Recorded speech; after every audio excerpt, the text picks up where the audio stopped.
রিজিকের মালিক কে? হ্যাঁ, এই যে তোমার জন্য আল্লাহ রিজিক দিয়েছে। হ্যাঁ, এই যে আসসালামু আলাইকুম দর্শক, এর নাম কি তোমার? হুসাইন। এই দেখো, এর বয়স কত? 11 বছর। 11 বছরে ওনার বাবা খুব অসুস্থ, এই বিক্রয় করে ওষুধ কেন্দ্রে। আহা, কি কষ্ট। হ্যাঁ, রিজিকের মালিক কে?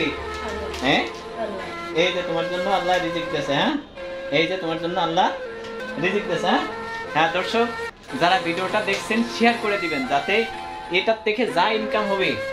নাম কি তোমার? এই হুসাইনকে কিন্তু আমি দিয়ে দিব। তুমি ভিডিওতে যা ইনকাম হবে, হ্যাঁ, সেটা কিন্তু তোমাকে দেওয়া হবে। প্রিয় দর্শক, আপনার একটা শেয়ারে কিন্তু ওর বাবা একটু সুস্থ হতে পারবে, চিকিৎসা নিতে পারবে। আপনারা যারা এই ভিডিওটা দেখছেন বেশি বেশি শেয়ার করে দিবেন। এই ইনকাম যা হবে আপনাদের কিন্তু আমি সরাসরি একটা ভিডিওতে দেখাই দেবো কত টাকা ইনকাম হয়েছে। আপনার একটা শেয়ারে কিন্তু ওর বাবা সুস্থ হতে পারবে। কারণ ও দেখেন, ও কিন্তু কারোর কাছে সাহায্য চাইতেছে না। এই যে এটা বিক্রয় করতেছে, যে কিনতেছে তার এক পার পিসে 5 টাকা লাভ হইতেছে।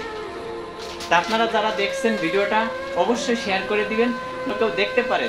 আর অন্য কেউ দেখলে কিন্তু ইনকাম হলে ও কিন্তু পাবে। প্রিয়তা বিক্রি করে কি বাবার জন্য ওষুধ কিনো? আরে আচ্ছা, কয়টা বিক্রি করছো? 3টা। 3টায় কয় টাকা লাভ হয়েছে?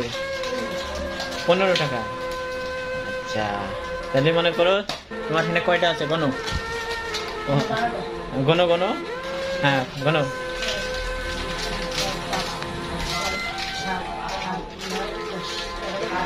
12টা। 12টা। আর এটা? আচ্ছা, তোমার এই 13টা মনে করো আমি ক্রয় করে নিলাম। হ্যাঁ, 13টার দাম কয় টাকা হয়েছে? হ্যাঁ, মাশাআল্লাহ, তুমি তো ভালো হিসেব জানো দর্শক। আচ্ছা, তোমার এগুলো আমি কিনে নিলাম, বুঝতে পারছো? দাও, কিনে নিলে তাহলে তোমার কয় টাকা হলো? 130। এগুলো তোমাকে আমি দিয়ে দিলাম, ঠিক আছে? তোমাকে আমি 130 টাকা দিয়ে দিতেছি, ঠিক আছে? 30 টাকা, ঠিক আছে? বুঝছো? রাখো, এটা পকেটে রাখো, এটা পকেটে রাখো। হ্যাঁ।